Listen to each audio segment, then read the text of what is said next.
नमस्कार। सुबह के 8 बजे के साथ ही वक्त हो गया है सुर्खियां अखबार की का। आपके साथ मैं दीपिका सिंह। नमस्कार, आपके साथ मैं हूं सुरभि तिवारी और सबसे पहले हम खबरों में बात करेंगे प्रधानमंत्री मोदी से जुड़ी हुई। दरअसल प्रधानमंत्री मोदी से मुलाकात की है उमर ने और सौंपा है राज्य की दर्जा बहाली का प्रस्ताव। यानी उमर अब्दुल्ला की ये मुलाकात बेहद खास मानी जा रही है। दरअसल जम्मू कश्मीर के मुख्यमंत्री उमर अब्दुल्ला ने पिछले हफ्ते ही पदभार संभालने के बाद से दिल्ली के अपने पहले दौरे के दौरान कल प्रधानमंत्री नरेंद्र मोदी से मुलाकात की। बता दें, राज्य मंत्रिमंडल द्वारा पारित एक प्रस्ताव को मुख्यमंत्री द्वारा सौंपे जाने की उम्मीद है। इसमें केंद्र से जम्मू कश्मीर का राज्य का दर्जा बहाल करने का आग्रह किया गया है और जम्मू कश्मीर में हाल के विधानसभा चुनाव के दौरान अब्दुल्ला की पार्टी नेशनल कॉन्फ्रेंस ने 90 विधानसभा सीटों में से 42 सीट प्राप्त कर अपनी सरकार बनाई। चुनाव में पार्टी का कांग्रेस के साथ भी गठबंधन था और इसी दौरान मैनिफेस्टो में भी विशेष राज्य के दर्जे को बहाली को लेकर के ये मुद्दा बनाया गया था।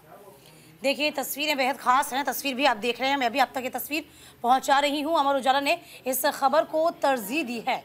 देखिए, जो वादा कह सकते हैं नेशनल कॉन्फ्रेंस ने किया था, उस वादे को पूरा करने के लिए कहा जा रहा है कोशिश है उनकी।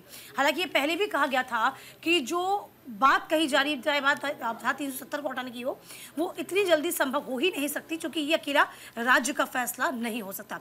बहरहाल ये तस्वीर बहुत खास है। 30 मिनट से अधिक की ये मुलाकात चली थी, जिसमें आपको बता दें कि जम्मू कश्मीर के मुख्यमंत्री उमर अब्दुल्ला ने बृहस्पतिवार को प्रधानमंत्री नरेंद्र मोदी से मुलाकात की। पिछले हफ्ते पदभार ग्रहण करने के बाद उमर की ये पीएम के साथ पहली आधिकारिक मुलाकात मानी गई। इसे शिष्टाचार मुलाकात बताया जा रहा है। पीएम ने को केंद्र शासित प्रदेश का दर्जा, राज्य का दर्जा शीघ्र बहाल करने की मांग का प्रस्ताव सौंपा गया। 30 मिनट की मुलाकात थी और उमर सरकार ने अपनी पहले कैबिनेट बैठक में एक प्रस्ताव पारित कर केंद्र सरकार से जम्मू कश्मीर का राज्य का दर्जा बहाल करने का आग्रह किया था। अब देखिए, ये देखने वाली बात होगी कि क्या ये जो बहाली की बात कही गई है, इस बहाली को पूरा किया जाएगा। देखिए, कई मुद्दे ऐसे सामने आए थे जिसमें कहा गया था कि जिसमें धारा 370 का मुद्दा भी था, जिसमें धारा 370 को लेकर कहा गया था कि देखिए, संभव हुआ नेशनल कॉन्फ्रेंस आई तो हम 370 को वापस से बहाल भी करेंगे। तो फिलहाल देखिए, विशेष राज्य के दर्जे की मांग की गई है। देखना ये वाली बात होगी कि केंद्र सरकार इसे संज्ञान में लेती है या फिर नहीं। तो बिल्कुल देखिए, जिस तरीके से हमने ये देखा है कि कैसे जम्मू कश्मीर में ये मुद्दा पहले भी गरमाया हुआ था, यानी चुनाव के दौरान, और साथ ही साथ ये कहा गया था नेशनल कॉन्फ्रेंस की ओर से, और जब कांग्रेस का भी गठबंधन हुआ था तो कांग्रेस ने भी अपने कई बार के जनसभाओं के संबोधन में भी राहुल गांधी को हमने सुना, मल्लिकार्जुन खड़गे भी इस बात का जिक्र कर चुके थे कि किस तरीके से अब जब जम्मू कश्मीर का मुद्दा आता है, सबसे पहले विशेष राज्य के दर्जे की वापसी कराने की बात होती है। और इसी मुद्दे को नेशनल कॉन्फ्रेंस ने कहा भी कि हम अगर चुनाव जीतते हैं तो फिर ऐसे में सबसे पहले मुद्दा हमारा यही रहेगा और साथ ही धारा 370 और 35A को लेकर भी हम आगे बढ़ेंगे। यहां तक कि अब देखिए, धारा 370 और साथ ही साथ 35A को लेकर के धीरे धीरे उमर अब्दुल्ला का टेक तो बदलता जा रहा है, लेकिन पूर्ण राज्य या विशेष राज्य का तो जो दर्जा रहा है, जम्मू कश्मीर का जो अलग से अपना झंडा रहता था, उसको लेकर के अब बहाली की बात कही जा रही है और इसके लिए पहल की शुरुआत उमर अब्दुल्ला की ओर से कर दी गई है। लेकिन देखना यह होगा कि क्या वाकई इस पर भी मुहर लगेगी या अभी यह मामला भी अधर में ही लटका रहेगा। बिल्कुल देखने वाली बात है। इस बीच बढ़ते आगे, आर्मी की गाड़ी पर टेरर अटैक, देखिए 4 की मौत हुई है। एक बार फिर से आतंकी साया। अमर उजाला, एनबीटी ने, तमाम अखबारों ने इस खबर को जगह दी। जम्मू कश्मीर के गुलमर्ग के पास सेना की गाड़ी पर आतंकी हमला हुआ। इसमें 2 जवान शहीद हो गए, वहीं 2 पोस्टर ने भी जान गंवा दी है। इसके अलावा 3 लोग घायल हो गए हैं। यह हमला एलओसी के पास 18 राष्ट्रीय राइफल्स के वाहन पर हुआ। सूत्रों के मुताबिक हमले में 3 से ज्यादा आतंकी शामिल हो सकते हैं। सुरक्षा बलों ने इलाके को घेर लिया है और आतंकियों की तलाश शुरू कर दी है। देखिए, ये नवभारत टाइम्स का अखबार में आपको फ्रंट पेज का दिखा रही हूँ, जहां पे आप ये हेडलाइन देखेंगे, आर्मी की गाड़ी पर टेरर अटैक, 4 की मौत। और ये उस दौरान की तस्वीर है जब उमर अब्दुल्ला और प्रधानमंत्री के बीच में मुलाकात हुई है। दरअसल ये जानकारी मैं आपको दे दूं कि इस मुलाकात में भी इस आतंकी हमले को लेकर के जिक्र किया गया था। जम्मू और कश्मीर के बारामूला जिले में आतंकियों ने गोलीबारी को अंजाम दिया था। मृतकों में 2 सैनिक, 2 पोर्टर, 1 जवान, 1 पोर्टर घायल बताए गए। जम्मू कश्मीर के मुख्यमंत्री उमर अब्दुल्ला गुरुवार को जहां पीएम नरेंद्र मोदी से मुलाकात करने गए, तो वहीं इस दौरान उमर ने राज्य दर्जा बहाल करने का प्रस्ताव पीएम को सौंपा। दूसरी तरफ घाटी में किस तरीके से कई मजदूरों को मौत के घाट उतारा गया, ये भी एक अहम मुद्दा इस वक्त बनता हुआ दिखाई दे रहा है। यहाँ तक कि टेरर की प्लानिंग और प्लॉटिंग को लेकर भी सवाल खड़े किए जा रहे हैं कि आखिर ऐसा क्षेत्र जो कि उमर अब्दुल्ला का संसदीय क्षेत्र बताया गया, इसके साथ साथ में यह भी कहा जा रहा है कि दोबारा से टारगेट किलिंग कैसे शुरू हो गई, और वो भी नई सरकार का गठन होते ही। इससे पहले तो अब तक आतंकी गतिविधियां बहुत कम देखने को मिल रही थी। हालांकि इसे जीरो करने की ओर जहां लगातार प्रयास किए जा रहे हैं, प्रधानमंत्री हो चाहे गृह मंत्री हो, लेकिन बावजूद इसके अभी भी हम घाटी में ऐसे तमाम कोशिशें देखते हैं आतंकवादियों की तरफ से, जिनको नाकाम करने का काम हमेशा सुरक्षा बलों की ओर से किया जाता है। लेकिन इसके बाद भी हमने देखा है कि अब इस पूरे मामले को लेकर के जम्मू कश्मीर के गुलमर्ग इलाके में गुरुवार को जब सेना के छोटे काफिले पर आतंकवादियों ने हमला किया, तो सूत्रों के मुताबिक इस बात को लेकर यह कहा गया कि हमले में 2 सैनिकों और सेना के 2 पोर्टर्स की जान चली गई है। एक सैनिक और एक पोर्टर घायल हुआ है। सूत्रों ने यह भी बताया कि आतंकवादी हमला सेना के एक छोटे काफिले पर हुआ और एक गाड़ी इसकी चपेट में आ गई। आतंकियों ने घात लगाकर अचानक से गाड़ियों पर लगातार फायरिंग शुरू कर दी। बताया गया कि एक पोस्ट से दूसरी पोस्ट की तरफ जवानों के मूवमेंट के दौरान ही, यानी कि आपको याद होगा कि कैसे कॉन्वॉय को निशाना बनाने का काम इन आतंकियों की ओर से किया जाता है, और ये भी एक छोटा सा कॉन्वॉय था जिस पर यह हमला हुआ। देखिए, गांधरबल में 3 दिन के बाद ये कायराना हरकत देखने को मिली है। इससे पहले जब 7 लोगों की हत्या कर दी गई थी, गोलियों से उनको भून दिया गया था, तब किस तरीके से यहाँ पर यह भी कहा गया था उमर अब्दुल्ला के पिता के द्वारा, फारूक अब्दुल्ला के द्वारा, कि पाकिस्तान ये चाहे कि वे पाकिस्तान बन जाए हिंदुस्तान, तो ऐसा हम होने नहीं देंगे। देखिए, एक बात बहुत अच्छी है, कहीं ना कहीं हिंदुस्तान में ये खूबी है, ये खूबसूरती है कि जब भी कोई भी बाहरी हमला होता है, हम एकजुट मिलकर साथ खड़े होते हैं, जो बहुत ज़रूरी है। इस बीच देखिए, आपको बता दें, कल की घटना का जिक्र लगातार किया जा रहा है। एक उत्तर प्रदेश के जो टारगेट किलिंग करके युवक को भी गोली मार दी गई थी। सवाल ये उठता है कि दहशतगर्दों का मकसद सिर्फ दहशतगर्दी फैलाना है, और इस बीच कहा जा रहा है कि जो घाटी का माहौल शांतिपूर्वक बना हुआ है, उस माहौल को खराब करना, वापस से 90 के वो दौर को लाना जिसमें टारगेट किलिंग के वारदात को अंजाम दिया जाना है, और इन तमाम चीज़ों को लेकर ही कह सकते हैं कि लोगों को दहशत में रखना, ये मकसद है आतंकवादियों का। हालांकि केंद्र सरकार ने पहले स्पष्ट कर दिया है कि चाहे कुछ भी हो जाए, पाकिस्तान का जो रवैया है वह ठीक नहीं है, और यदि पाकिस्तानी सोचे कि बगल में आप बंदूक रखें, मुंह पे अच्छी ज़बान रखें, तो बातचीत का हल तभी निकल पाएगा जब आप सीमा पार से आतंकवाद को भेजना या कम करना खत्म कर देंगे, नहीं तो कोई बातचीत संभव नहीं हो पाएगी। चलिए आगे बढ़ेंगे। तो बिल्कुल देखिए, अब हम बात करेंगे यूपी चुनाव, उपचुनाव को लेकर के। समाजवादी पार्टी के सामने अब कांग्रेस का पूरी तरीके से समर्पण हो चुका है, क्योंकि उपचुनाव नहीं लड़ने का फैसला लिया गया है, और यह खबर आप अलग अलग अखबारों में देख पाएंगे। दरअसल कांग्रेस उत्तर प्रदेश में विधानसभा उपचुनाव नहीं लड़ेगी कांग्रेस, और ये कहा गया है कांग्रेस की ओर से। और इसी के साथ में समाजवादी पार्टी की ओर से जिस तरीके से जो 3 सीटें छोड़ी गई थी, उस पर पूरी तरह सहमति नहीं बन पाई है। उपचुनाव नहीं लड़ेगी कांग्रेस, पार्टी सपा को समर्थन देगी। राहुल गांधी और अखिलेश के बीच जो बातचीत हुई थी, इसके बाद से फैसला सामने आया। अखिलेश ने सोशल मीडिया पर राहुल के साथ फोटो भी शेयर की। इसके बाद सपा ने 2 सीटों पर प्रत्याशी घोषित किए, यानी 7 पर वो पहले ही प्रत्याशी घोषित कर चुकी थी। अब क्योंकि 9 सीटों पर ये उपचुनाव हो रहे हैं, तो इन 9 सीटों पर ही अकेले समाजवादी पार्टी चुनाव लड़ेगी। देखो, देखिए, इस खबर को हम दिखा भी रहे हैं, और इस खबर के भीतर जो खबर है वो क्या हो सकती है, ये भी जरा समझ लीजिए कि यूपी में होने वाले विधानसभा उपचुनाव के लिए 9 सीटों पर प्रत्याशी कांग्रेस ही उतारेगी, ये पहले स्पष्ट हो चुका है। देखिए, अब आप इसे समझिए, क्योंकि यदि आप मध्य प्रदेश का जिक्र करेंगे, हरियाणा का जिक्र करेंगे, तो आप पाएंगे जहां पर समाजवादी पार्टी कमजोर है, कांग्रेस ने वहां पर समाजवादी पार्टी को कोई जगह नहीं दी थी, कोई सीट नहीं दी थी।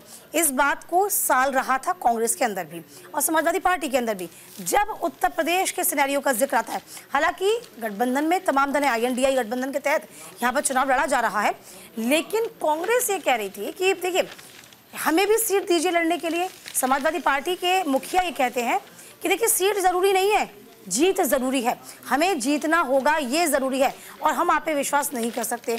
यानी कि कुल मिलाकर देखा जाए समाजवादी पार्टी के अध्यक्ष अखिलेश यादव ने कोई भरोसा नहीं दिखाया कांग्रेस पर, जिसकी एक प्रमुख वजह यह भी है कि जो सियासी जमीन है उससे कई कोसों की दूरी अभी भी कांग्रेस की बनी हुई है। विधानसभा चुनाव, लोकसभा चुनाव दोनों के ही मुद्दे अलग होते हैं। हालांकि लोकसभा चुनाव में बहुत अच्छा रिजल्ट यहां पर कांग्रेस का रहा है, 6 सांसद यहां से उत्तर प्रदेश से चुन के गए हैं, बावजूद इसके समाजवादी पार्टी ने कोई भी सीट उनको नहीं दी है। तो बिल्कुल हमने ये देखा है कि किस तरीके से समाजवादी पार्टी और साथ ही साथ कांग्रेस के बीच में जैसा गठबंधन अब तक हम देखते आए हैं, लेकिन ये गठबंधन आगे बढ़ती हुई दिखाई नहीं दे रही है। यहाँ तक कि आपको याद होगा कि इससे पहले जब 2 सीटें छोड़ी गई थी तो कांग्रेस खासी नाराज भी हुई थी और कांग्रेस की ओर से ये भी कहा गया था कि देखिए हम इस पर अभी कुछ भी कहने से बचना चाह रहे हैं। और यहाँ तक कि समाजवादी पार्टी और कांग्रेस के बीच फिर जब बातचीत हुई थी तो फिर कांग्रेस को एक और सीट ऑफर समाजवादी पार्टी की ओर से की गई थी, यानी कि खैर और गाजियाबाद विधानसभा सीट के बाद से फूलपुर की सीट ऑफर की गई थी, जबकि फूलपुर एक तरीके से समाजवादी पार्टी का गढ़ रहा था, पिछले चुनाव में जीत भी हासिल की थी। बावजूद इसके कांग्रेस ने इस पर सहमति नहीं जताई और 7 सीटों पर पहले से जहां प्रत्याशी उतार चुकी थी समाजवादी पार्टी, तो वहीं अब कांग्रेस की ये 3 सीटें छोड़ने के बाद भी 9 की 9 सीटों पर अकेले समाजवादी पार्टी चुनाव लड़ेगी। और अब पूरा खुला समर्थन देने के लिए राहुल गांधी भी कह चुके हैं कि कांग्रेस भी अब समर्थन देगी समाजवादी पार्टी को यहां इन उपचुनाव के तहत में। लोकसभा चुनाव के दौरान जैसा प्रदर्शन समाजवादी पार्टी का रहा, क्या इन उपचुनाव में रहेगा, नहीं रहेगा, क्या ये सेमीफाइनल के तौर पर देखा जाए 2027 के लिहाज से, या किस तरीके से अभी राजनीति करवट लेगी, इसका इंतजार हमें करना होगा। बहरहाल अब खबरों में हम आगे बढ़ेंगे और बात दूसरी खबर से भी जुड़ी हुई कर लेते हैं। दरअसल बीजेपी की सूची जारी हो चुकी है। गाजियाबाद में संजीव शर्मा इस वक्त मैदान में है, यानी कि चुनाव को लेकर के जिस तरीके से हम ये देख रहे हैं कि कैसे अलग अलग पार्टियों की ओर से अपने अपने उम्मीदवार उतारे जा रहे हैं। देखिए, अमर उजाला ने भी इस खबर को जगह दी है। यूपी उपचुनाव के लिए बीजेपी ने 7 उम्मीदवारों की सूची जारी कर दी है।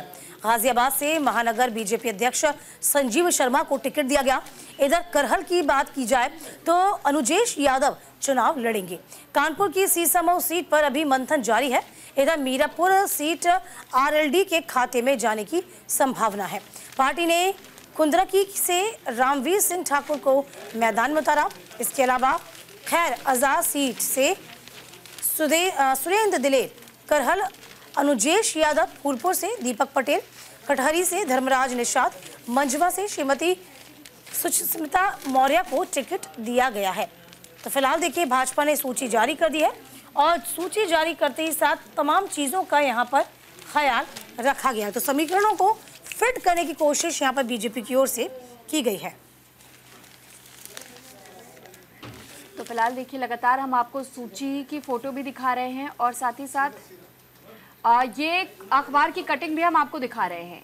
दरअसल बीजेपी ने 8 और रालोद ने 1 सीट पर अपने उम्मीदवार घोषित कर दिए हैं। ये कुछ प्रमुख चेहरे हैं इन उम्मीदवारों के तौर पर जिनको हॉट सीट पर जगह दी गई है। फिलहाल ये जानकारी हम आपको और ज्यादा दे दें कि चुनाव को लेकर के 4 सीटों पर ओबीसी चेहरों को इस बार मौका दिया गया है, जबकि अखिलेश के बहनोई को करहल से उतारा गया है और कुंदरकी से क्षत्रिय, गाजियाबाद और सीसामऊ से ब्राह्मण व खैर सीट पर दलित पर इस बार बीजेपी की ओर से दाव लगाया गया। यानी बीजेपी अपना मास्टर कार्ड चलना यहाँ चाह रही है और जहां पर जैसे समीकरण बनते हैं उन समीकरणों को साधने के तहत में, चाहे वो ब्राह्मण वोट बैंक हो, चाहे वो दलित वर्ग का वोट बैंक हो, या फिर एसटी, एससी, ओबीसी कैटेगरी में वो वोट बैंक अगर साधना चाह रही है पार्टियां, तो यहाँ पर भी बीजेपी ने इन बातों का ख्याल खासतौर पर रखा है कि किसका वोट बैंक किस जगह से सबसे ज्यादा है।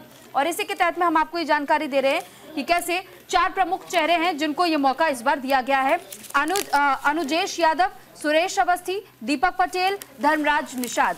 और साथ ही देखिए, मुलायम सिंह के परिवार के दबदबे वाली सीट करहल से तेज प्रताप के सामने अनुजेश को उतार करके बीजेपी कहीं ना कहीं सफाई घराने की पारंपरिक यादव वोट बैंक में सेंधमारी करने की कोशिश में इस वक्त जुट चुकी है।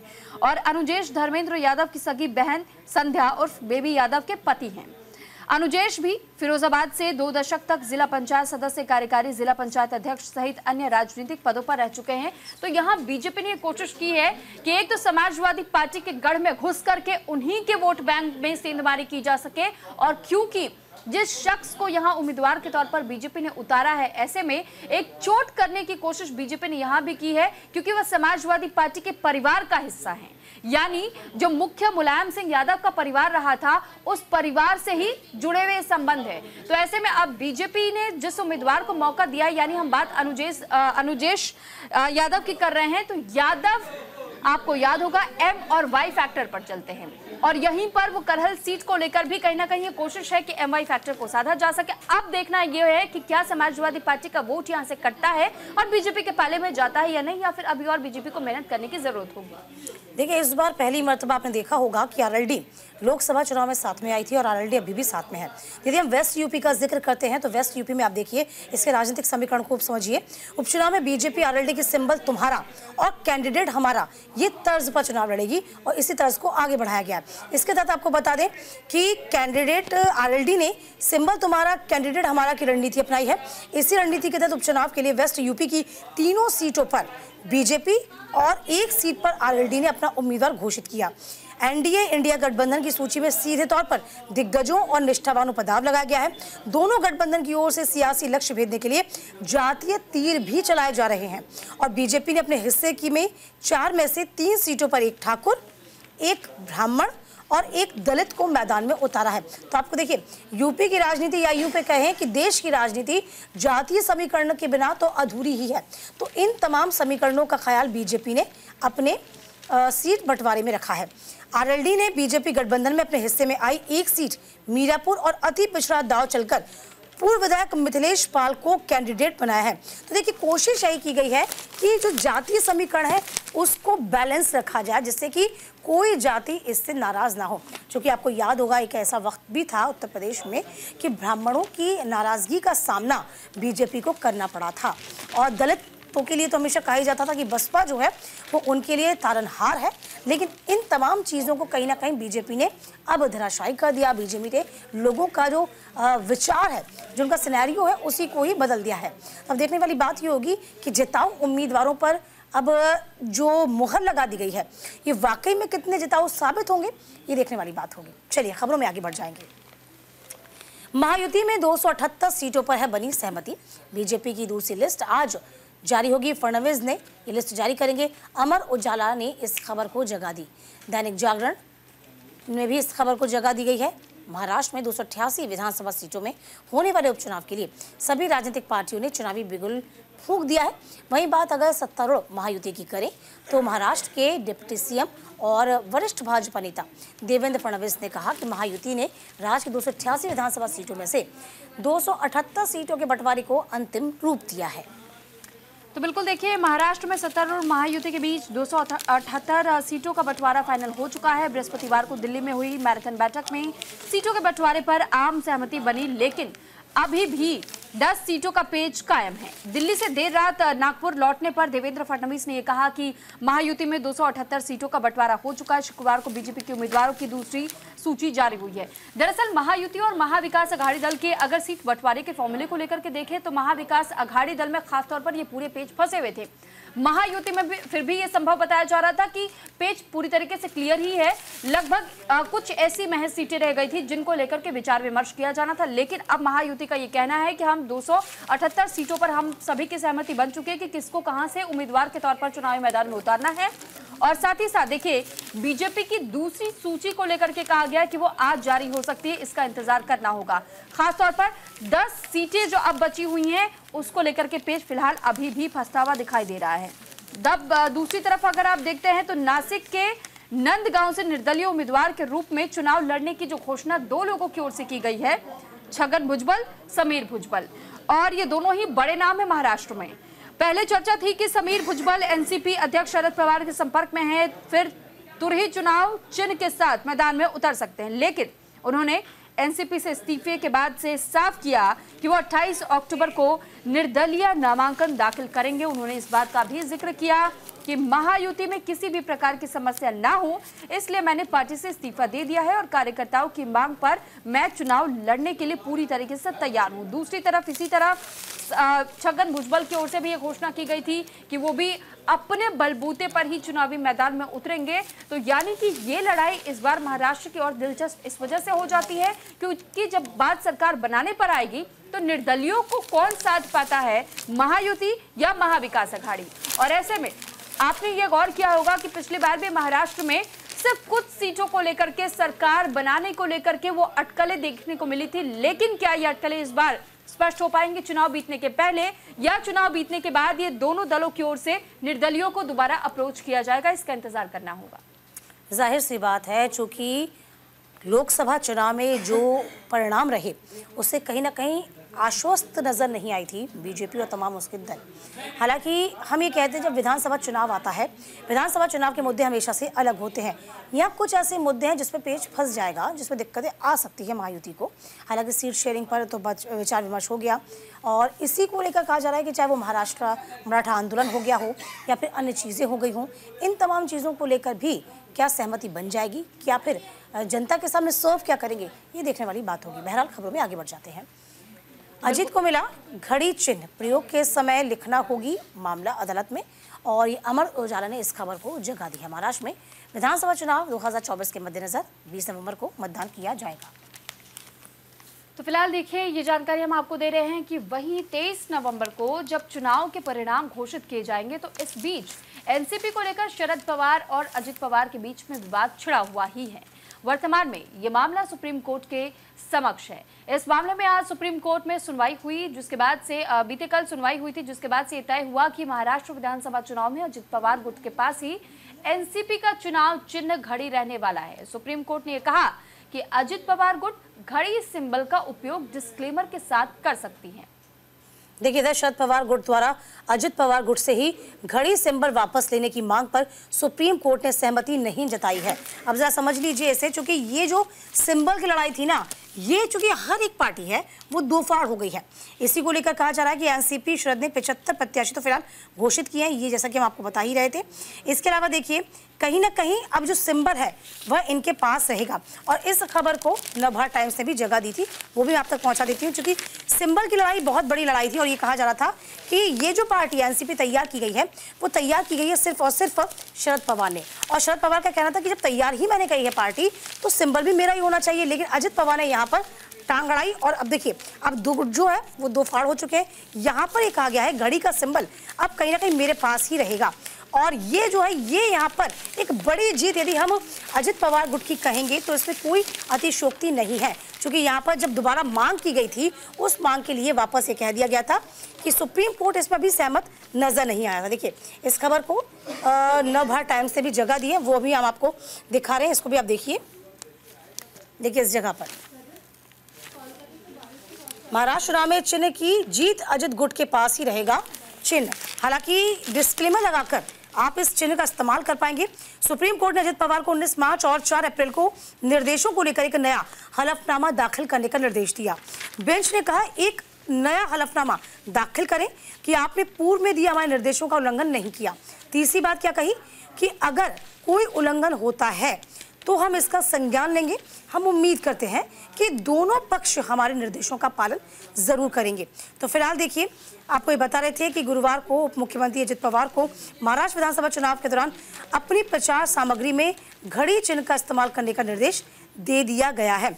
अब देखिए ये जो कहा है, एससी ने कहा है कि बैनर पोस्टर के लेके मामला कोर्ट में पेंडिंग पड़ा हुआ, ये अलग मसला है।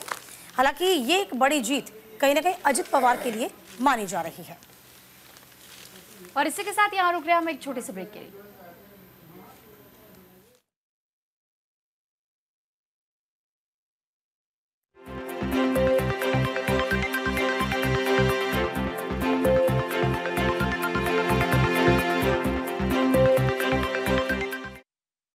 डॉक्टर चलिए बढ़ेंगे खबरों में आगे। एलएसी पर जमीनी स्थिति बहाल करने पर सहमति बनी और निरंतर संवाद का ये नतीजा था, राजनाथ सिंह ने कहा। अमर उजाला ने इस खबर को जगह दी। रक्षा मंत्री राजनाथ सिंह ने कल पहली बार चीन के साथ ईस्टर्न लद्दाख में LAC पर यथा स्थिति पर हुए समझौते पर बोलते हुए कहा कि भारत और चीन के बीच वार्ता के बाद वास्तविक नियंत्रण रेखा पर जमीनी स्थिति बहाल करने के लिए व्यापक सहमति बन गई है, जिसमें पारंपरिक क्षेत्रों में गश्त और मवेशियों को चराने की अनुमति देना भी शामिल है। तो बिल्कुल देखिए, ये अमर उजाला की कटिंग में आपको दिखा रही थी और साथ ही साथ देखिए इस खबर को इतनी इम्पोर्टेंस दी गई है नवभारत टाइम्स में भी, यहाँ आप देख पाएंगे नीचे, और ये फ्रंट पेज की ही कटिंग में आपको दिखा रही हूँ। इसके साथ साथ में आप इस खबर को नवभारत टाइम्स और दैनिक जागरण दोनों में इस खबर को आप देख पाएंगे इस कॉर्नर में। तो ये अलग अलग अखबारों में अलग अलग तरीके से खबर को जगह दी गई है, यहाँ तक कि कई अंग्रेजी अखबारों में भी इस खबर को जगह दी गई है। अब देखिए इस खबर के बारे में डिटेल में अगर हम बात करें तो सुरक्षा सीमा रक्षा से कहीं ज्यादा व्यापक है, ये राजनाथ सिंह की ओर से कहा गया।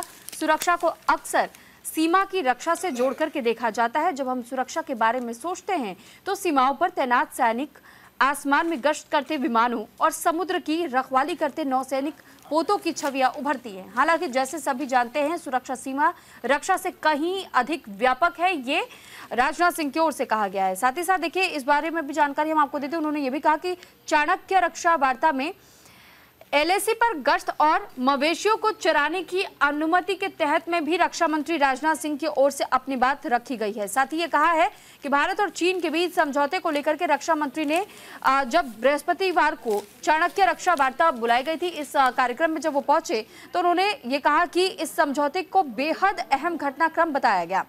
कहा गया ये है कि वैश्विक मंच पर रक्षा वार्ता के महत्व को रेखांकित करता है। उन्होंने ये भी कहा कि भारत और चीन LAC के साथ कुछ क्षेत्रों में मतभेद सुलझाने के लिए सैन्य और कूटनीतिक दोनों स्तरों पर बातचीत कर रहे हैं। आपको याद होगा कि किस तरीके से गलवान में झड़प हुई थी, यहाँ तक कि सिक्किम के पास जो नाथुला पास है वहां पर भी एक बार झड़प देखने को मिली थी भारतीय सैनिक, और साथ ही LAC के पास जो चाइना की ओर से सैनिक डिप्लॉयड है। और यहाँ तक कि 5 फिंगर्स पॉइंट को लेकर के हर बार इसी तरीके की पेट्रोलिंग के तहत में ये झड़प देखने को मिल जाती है। दोनों सैनिक पीछे हटने को तैयार नहीं होते हैं, जिसके बाद से ये सीमा विवाद 1962 के बाद से आज तक इसी तरीके से चलता आ रहा है। लेकिन इस बार LAC के पेट्रोलिंग पॉइंट को लेकर के दोनों देशों के बीच में सहमति बन गई है। और देखिए ये बहुत अच्छी बात इसलिए भी है और बड़ी बात इसलिए भी है क्योंकि ये राजनाथ सिंह ने कहा है कि ये बातचीत का नतीजा है, यानी कि आपके बीच में कम्युनिकेशन होना बहुत ज़रूरी है। और इसी के साथ साथ उन्होंने बड़ी बात भी कही, ये भी कहा कि भारत चीन के बीच LAC पर सहमति ग्लोबल स्टेज पर डिफेंस डायलॉग की अहमियत को दर्शाता है।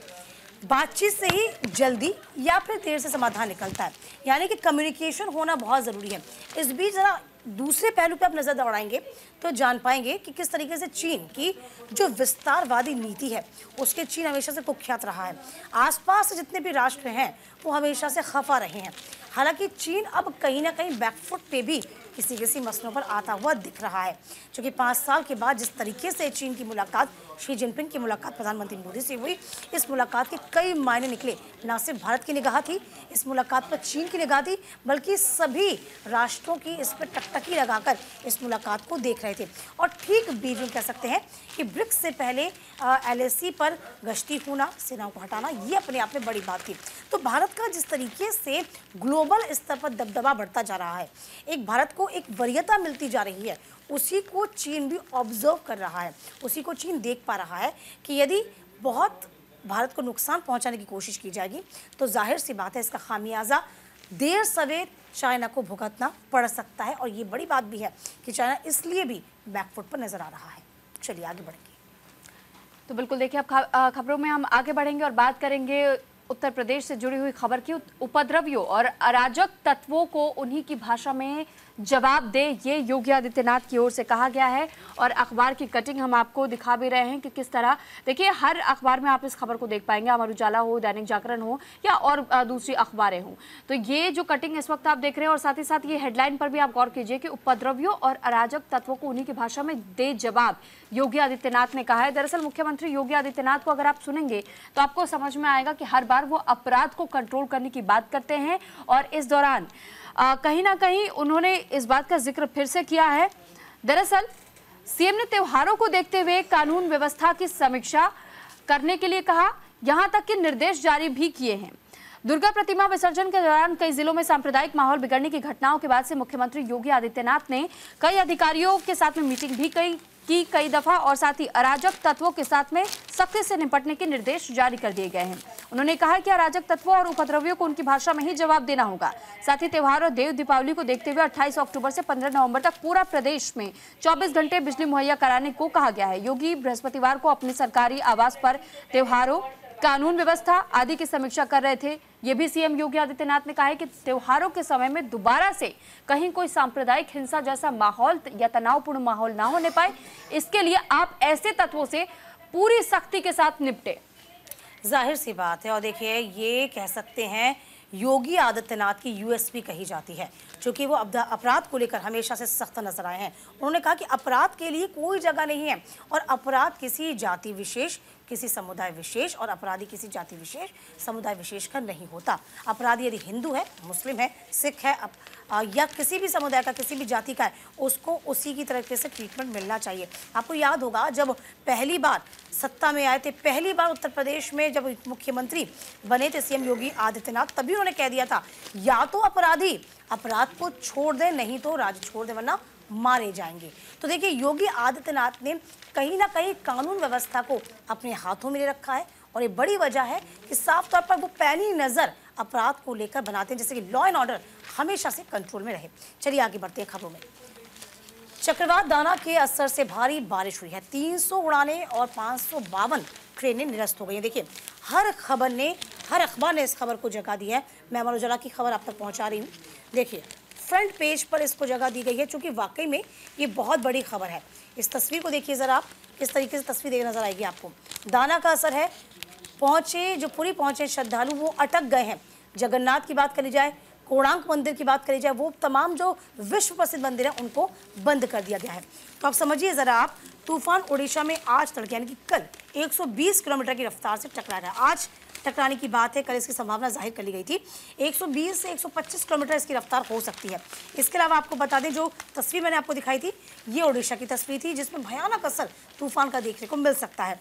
तो मौसम विभाग ने उड़ीसा के 7 जिलों, जिसमें मयूरभंज, कटक, भद्रक, जाजपुर, बालासोर और केंद्रपाड़ा, जगत सिंहपुर और भारी बारिश का रेड अलर्ट जारी कर दिया है। पुरी की बात करी जाए, पुरी के खुर्दा, टेंगनाल और सहित 5 जिलों के लिए ऑरेंज अलर्ट जारी किया गया है।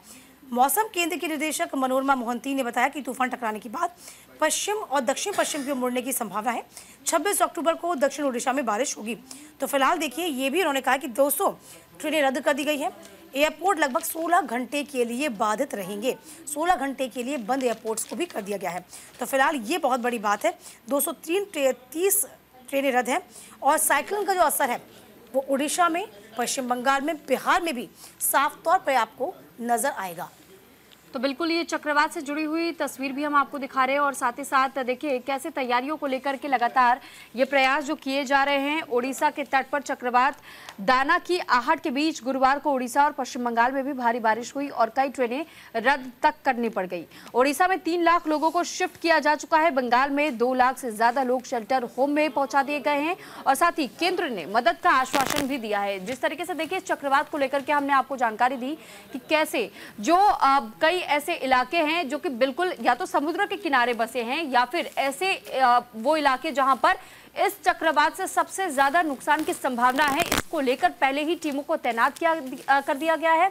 अलर्ट पर रहने को निर्देश जारी कर दिए गए हैं और यहां तक कि लोगों को सुरक्षित स्थानों पर पहले ही पहुंचाने की शुरुआत हो चुकी है ताकि भारी नुकसान ना लोगों को उठाना पड़े।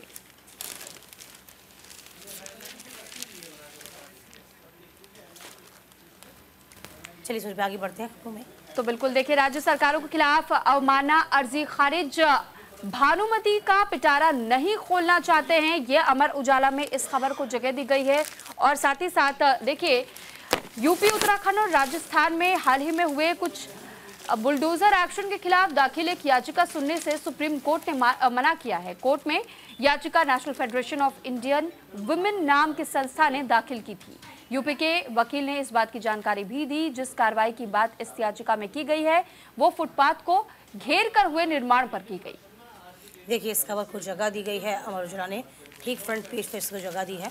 इसके मायने भी उतने ही खास हैं। राज्य सरकारों के खिलाफ अवमानना अर्जी को खारिज किया गया है। भानुमति का पिटारा नहीं खोलना चाहती। तो फिलहाल देखिए, आपको बता दें, सुप्रीम कोर्ट ने कहा है कि बुलडोजर कार्रवाई को लेकर ध्वस्तीकरण के प्रभाव आ सकते हैं अदालत। तो फिलहाल देखिए, सुप्रीम कोर्ट ने उत्तर प्रदेश, उत्तराखंड, राजस्थान प्राधिकारियों पर संपत्तियों के ध्वस्तीकरण, उनके संबंधी उनके आदेश की अवमानना का आरोप लगाने वाली याचिका पर सुनवाई करने से इनकार कर दिया। हालांकि शीर्ष कोर्ट ने कहा है कि ध्वस्त जो यदि आपके मकान ध्वस्त हो जाते हैं उसके आप केसेस लेकर आएंगे तो उस पर सुनवाई हो जाएगी, लेकिन इन मामलों पे सुनवाई नहीं होगी।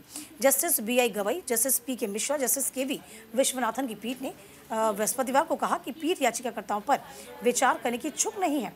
वह प्रत्यक्ष या अप्रत्यक्ष रूप से कथित कृत्य से जुड़ा नहीं है। पीठ ने कहा कि ये भानुमति का पिटारा नहीं है जिसे आप खोलना चाहती हैं। तो फिलहाल देखिए, अब देखना ये होगा कि ध्वस्तीकरण को लेकर तो कह दिया है, लेकिन इन तमाम मसलों पर कोई बात नहीं होगी, कोई चर्चा नहीं होगी, ये स्पष्ट कर दिया सुप्रीम कोर्ट ने। तो बिल्कुल सुप्रीम कोर्ट की ओर से जहां इस बात को लेकर के आदेश और जारी किए गए, फरमान दिए गए हैं, अब इसका पालन किस तरीके से करवाया जाता है, यानी कि धरातल पर खास तौर पर कैसे एक्शन लिया जाएगा, इस पर फिलहाल देखना होगा, इंतजार करना होगा। क्योंकि कई बार हमने देखा है कि आदेश तो पारित कर दिए जाते हैं, लेकिन उसका पालन धरातल पर कितना और किस हद तक करवाया जाता है, इसमें भी कहीं ना कहीं हमने कई बार असमंजस की स्थितियां देखी है। बहरहाल, अब खबरों में हम आगे बढ़ेंगे और बात दूसरी खबर से जुड़ी हुई भी कर लेते हैं। दरअसल इस बीच में हमने देखा कि किस तरीके से कई ऐसे विमान हैं जिनको बम से उड़ाने की धमकी दी गई है। 85 और उड़ानों को इस बार धमकी दी गई है और केंद्र ने मेटा और एक्स से अब डेटा भी कलेक्ट करने को कह दिया है, यानी कि इसको लेकर भी रिपोर्ट मांगा गया है। ये फिलहाल नव भारत टाइम्स में हम आपको इस अखबार की कटिंग दिखा रहे हैं और इस खबर की कटिंग भी जरा आप देखिए गौर से। तो विमानों को बम से उड़ाने की धमकी का सिलसिला लगातार जारी है। एक बार फिर से 85 फ्लाइट्स को धमकी मिली है। मीडिया रिपोर्ट के मुताबिक इसमें एयर इंडिया की 20, इंडिगो की 20, विस्तारा की 20, आकाशा की 25 फ्लाइट्स शामिल हैं। तो फिलहाल देखिए, बिल्कुल हम इस बात की जानकारी आपको दे रहे हैं। दरअसल भारतीय एयरलाइंस को धमकी मिलने का सिलसिला रुकने का नाम नहीं ले रहा है।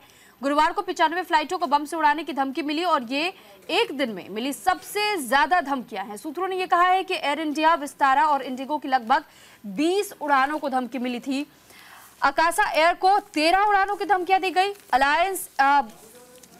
अलायंस एयर और स्पाइस जेट की लगभग 5 उड़ानों को ऐसे ही मैसेज प्राप्त हुए।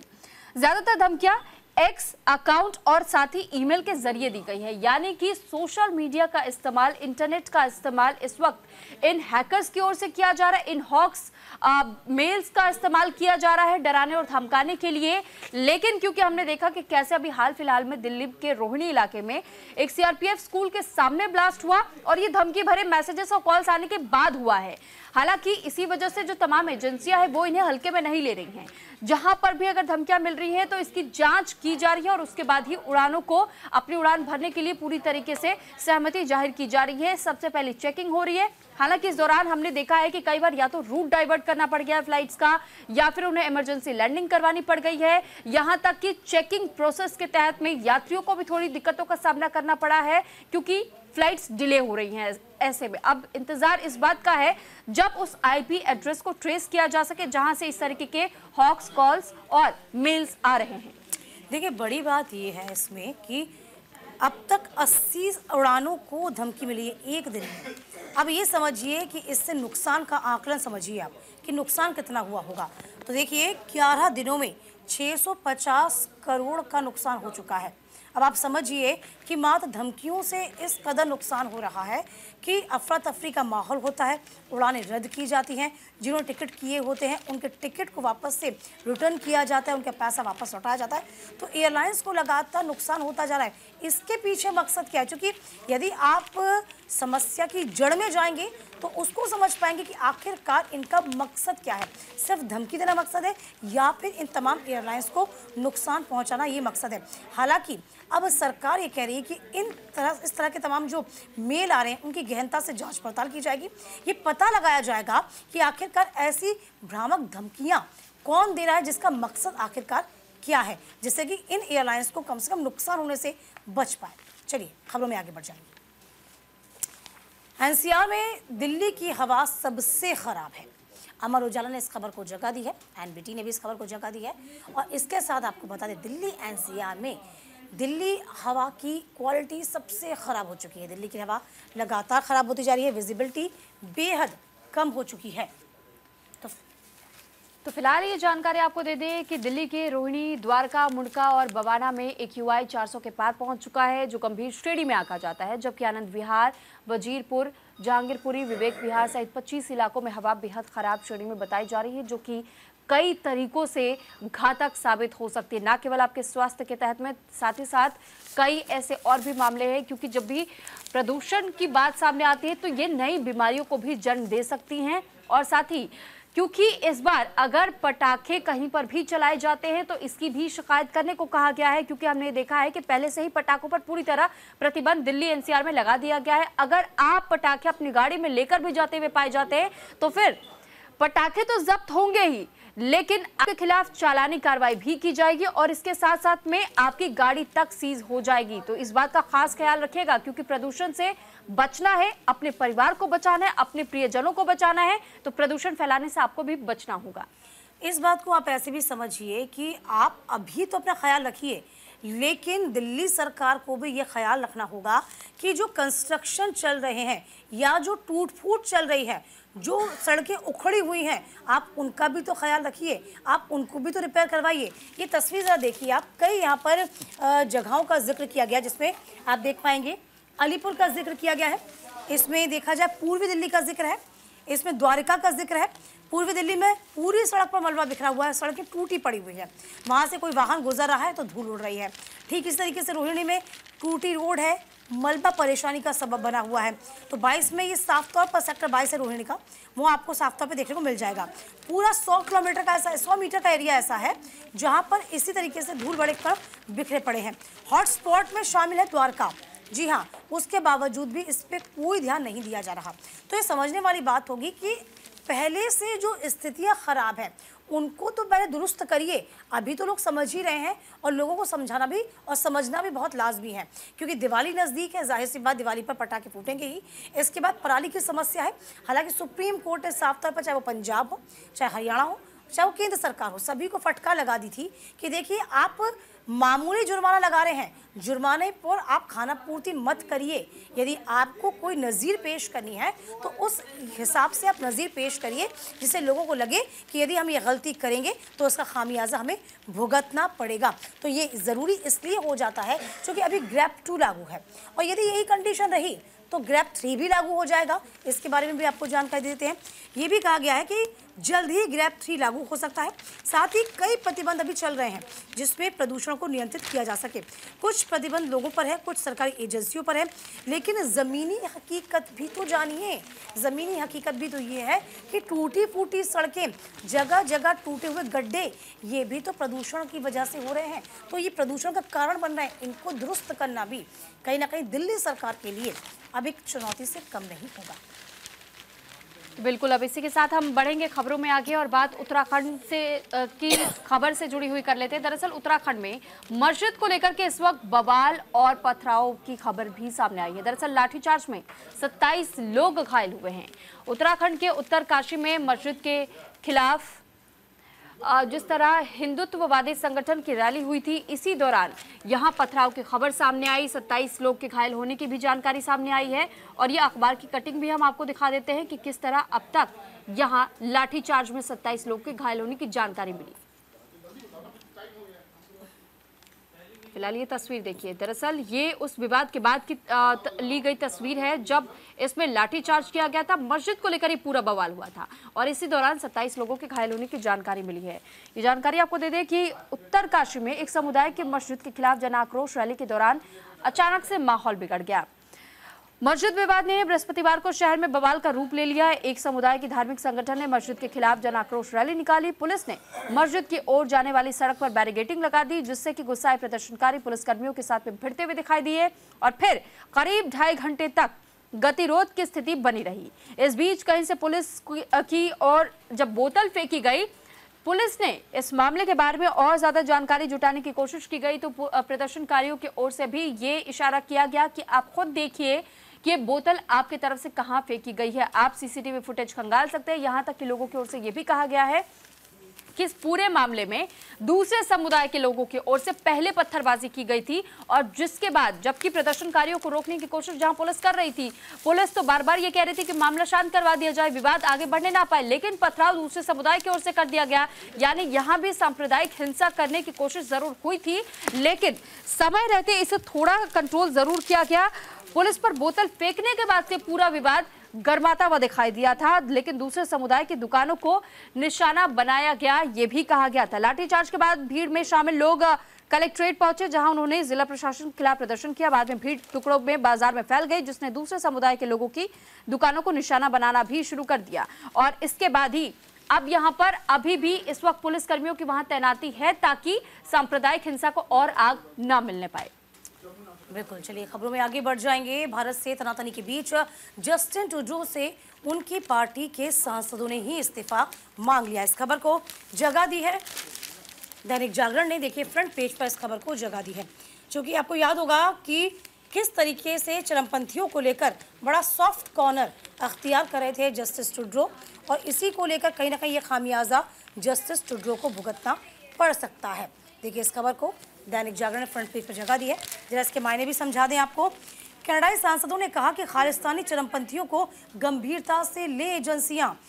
भारतीय मूल के प्रमुख कनाडाई सांसद चंद्र आर्य ने कहा कि खालिस्तानी हिंसक उग्रवाद एक कनाडाई समस्या है और देश की एजेंसियों को इस मुद्दे को पूरी गंभीरता से लेना चाहिए।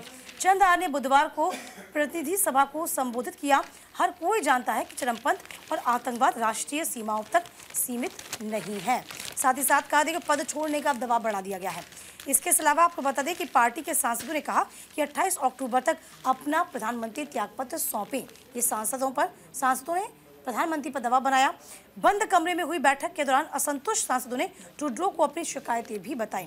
तो फिलहाल भारत से तनातनी के बीच कनाडा के प्रधानमंत्री जस्टिस ट्रूडो को अपनी ही पार्टी में वो घिरते नजर आ गए हैं और लिबरल पार्टी के 24 सांसदों ने ट्रूडो को पत्र लिखकर उनके नेतृत्व के प्रति असंतोष जाहिर कर दिया है, त्यागपत्र देने को कह दिया है। बिल्कुल, तो देखिए अमर उजाला में भी मैं इस खबर को आप तक पहुंचा रही हूं और ये जो आप हाईलाइटेड कॉर्नर देख रहे हैं, दरअसल इस्तीफे का जिक्र यहां किया गया है, लेकिन साथ ही जो संजय वर्मा की ओर से कहा गया है जस्टिन ट्रूडो को लेकर, ये इस हिस्से में आप पढ़ और देख पाएंगे। दरअसल देखिए इस पूरे मामले को लेकर के संजय वर्मा ने यह कहा था कि कनाडा ने भारत की पीठ में छुरा घोंपने का काम किया है और ये कहा कि खालिस्तान आपराधिक व्यवसाय बना है। कनाडा का व्यवहार बेहद ही गैर पेशेवराना इसे बताया गया है। जबकि दूसरी तरफ जब हम कनाडा का जिक्र करते हैं तो असंतुष्ट सांसदों ने ट्रूडो से इस्तीफा मांग लिया है। अब 28 तक का अल्टीमेटम दिया गया है, यानी इंतजार हमें करना होगा कि क्या वाकई 28 अक्टूबर को जस्टिन ट्रूडो अपना इस्तीफा रख देंगे क्या। दरअसल कनाडा में प्रधानमंत्री जस्टिन ट्रूडो के इस्तीफे की मांग तेज हो चुकी है। उनके लिबरल पार्टी से सांसद पार्लियामेंट हिल पर जुटे और बंद कमरे में हुई बैठक में ट्रूडो से बातचीत भी की। ट्रूडो लगातार दबाव में हैं। असंतुष्ट लिबरल सांसदों ने ट्रूडो को 28 अक्टूबर तक ही अपना भविष्य तय करने का अल्टीमेटम तक जारी कर दिया है।